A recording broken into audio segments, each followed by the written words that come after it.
Hello watchers, welcome to my channel. I am Poonam Dua from MN Education Academy of Literature. Today I'll discuss in brief the 2020 June MEG01 British Poetry Question Paper, specifically RTCs. This paper was actually conducted in September. RTCs the students find to be very difficult, but it can be cracked with hard work and deep study. Please do not run for any shortcuts when you study literature. Also, let me tell you that our online classes for Feb 2021 exams are closed now, and we are taking fresh admissions only for June 2021 and onward batches. Let us begin our discussion now. Instructions I believe everybody knows about it. Question number 1 जो कि RTC का है वो generally compulsory होता है या फिर पूरा पेपर ही आपको आरटीसी से रिलेटेड आता है. Answer of any 4 other question. तो फर्स्ट क्वेश्चन तो आपको करना ही करना है, उसके अलावा आपको कोई भी 4 क्वेश्चन करने हैं पूरे पेपर में से.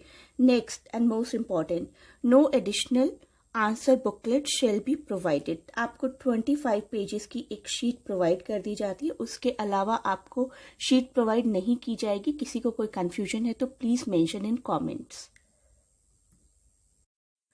शुरुआत करते हैं फर्स्ट आरटीसी क्वेश्चन के साथ, जो कि 20 मार्क्स का है. आपको 4 आरटीसीज दी गई हैं, उनमें से आपको किसी 2 को आइडेंटिफाई करना है.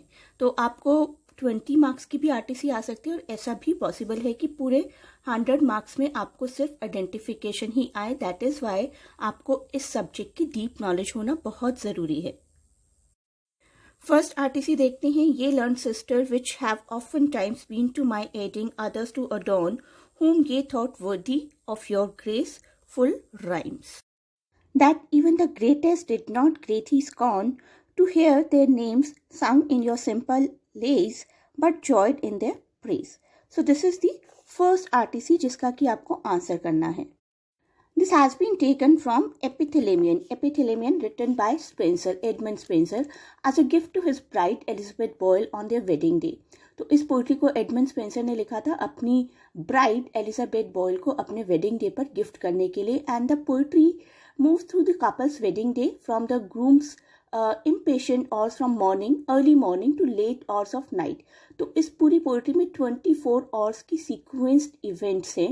And Edmund Spenser's Epithalamion was publish towards the end of the 16th century. 1594 में ये पब्लिश हुई थी. आपको सब कुछ पता होना चाहिए किसी भी पोइट्री के बारे में. And it begins by appealing to the muses. कुछ म्यूजेस को, कुछ निम्फ्स को इन्वोकेट करते हुए ये पोइट्री है, जहां पर ये वर्ड यूज किया गया, ये learned sister. So he asked all the gods and goddesses to bless his marriage and also not let others envy his marriage. So you can think that it is very necessary that you understand the meaning of all 24 stanzas to understand the poetry. आपको कहीं से भी कोई भी stanza आ सकता है जो कि आपको आइडेंटिफिकेशन में हेल्प करेगा. तो आप एक डीप स्टडी हर पोइट्री की करिए जो भी आप प्रिपेयर करें अपने एग्जाम के लिए. Next question, next RTC B. Where were ye nymphs when the remorseless deep closed the head of your loud Lycidas? Lycidas word ही यहाँ पर आ गया. अगर किसी ने पोइट्री बहुत अच्छे से पढ़ी है तो they can easily identify this is taken from Lycidas, which is a poem by John Milton written in 1637 as a pastoral elegy. Pastoral elegy क्या होता है? That is a poem which shows rural life. Often the pastoral elegy features shepherds and village scenes. So this one written in the form of pastoral elegy written in 1637 to lament, to mourn the accidental death by drowning of Milton's friend Edward King. John Milton जो कि इसके writer हैं, उनके एक बहुत अच्छे दोस्त थे एडवर्ड किंग, जिनकी डेथ हो गई थी अर्ली एज में. Milton is actually lamenting his friends death in this poetry and he has given the name Lycidas to the character.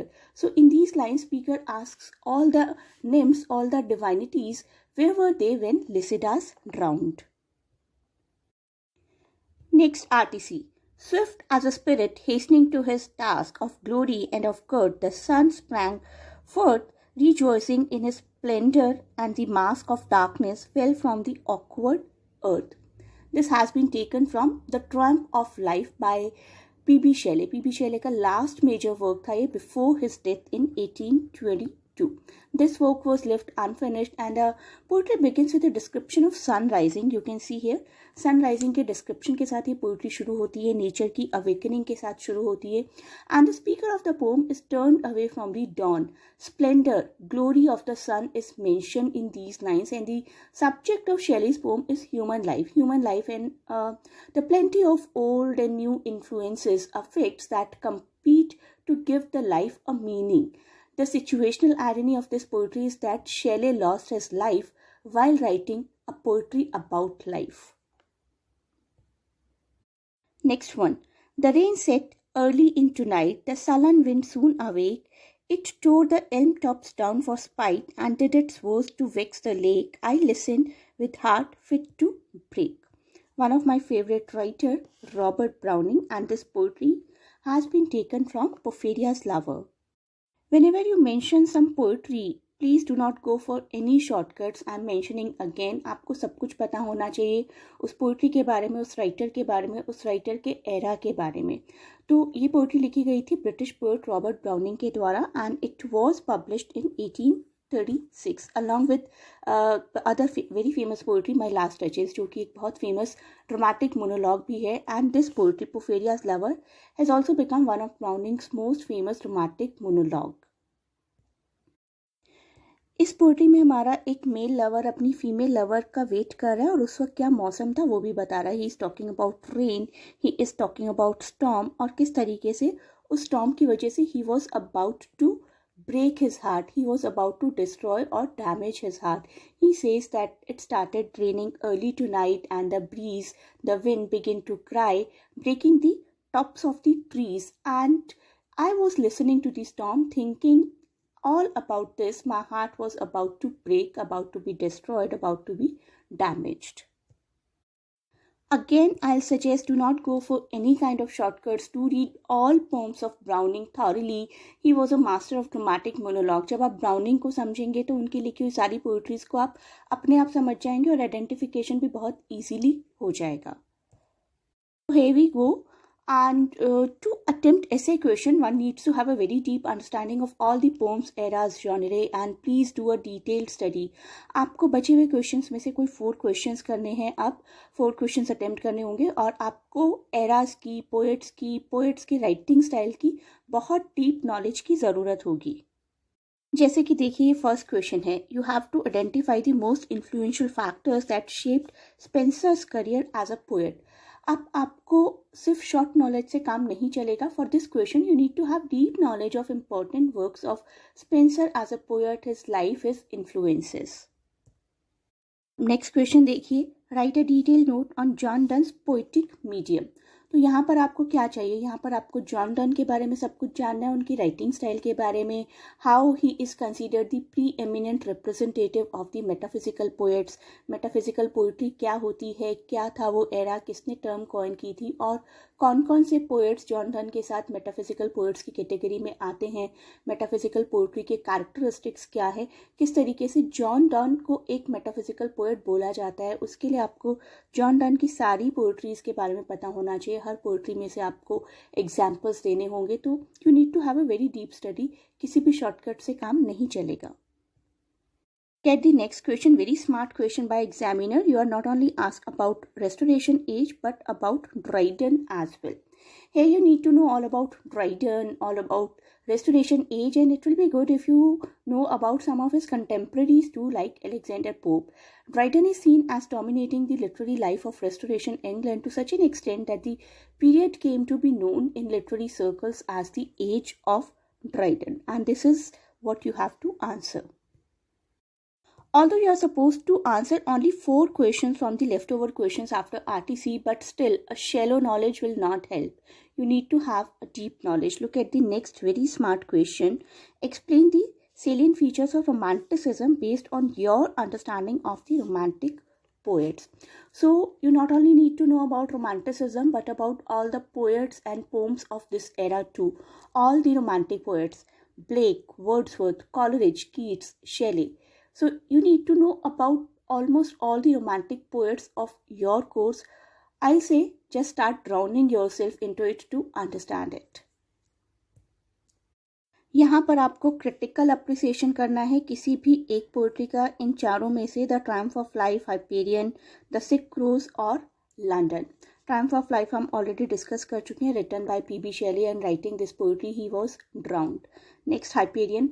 Hyperion is an epic poetry by 19th century English romantic poet John Keats. Sick Crows. The Sick Crows is a poem by pre-romantic poet William Blake and it was included in his collection titled Songs of Experience, London. Again, poem by pre-romantic poet William Blake and it was also included in his collection titled Songs of experience.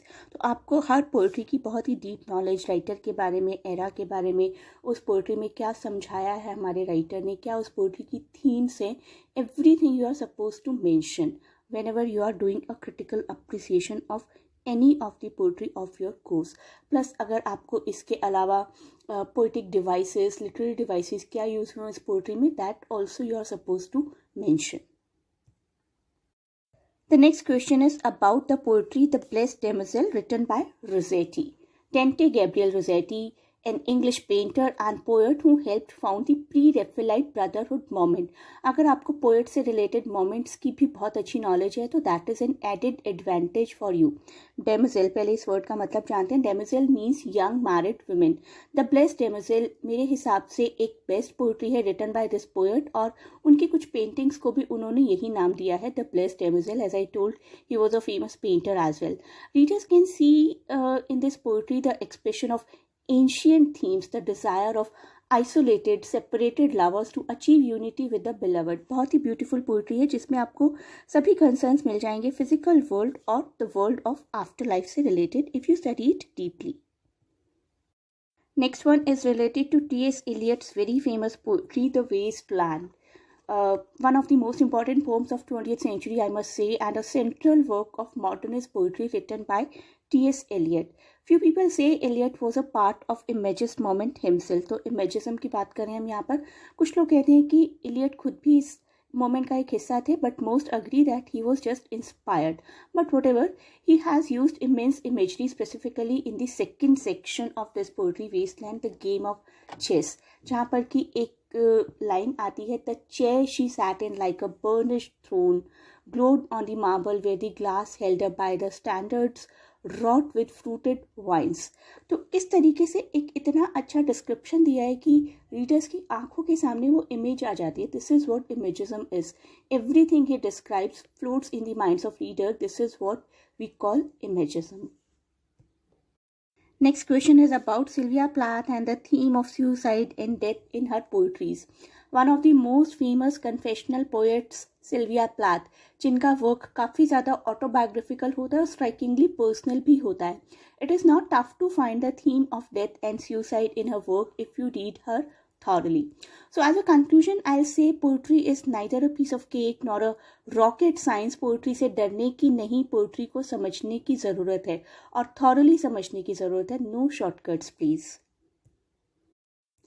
Thanks for watching. You may contact us to join our online classes. And again, let me remind you that February admissions are closed because only 1 month is left. We believe in thorough studies, no shortcuts. So please join the June term and examination batch.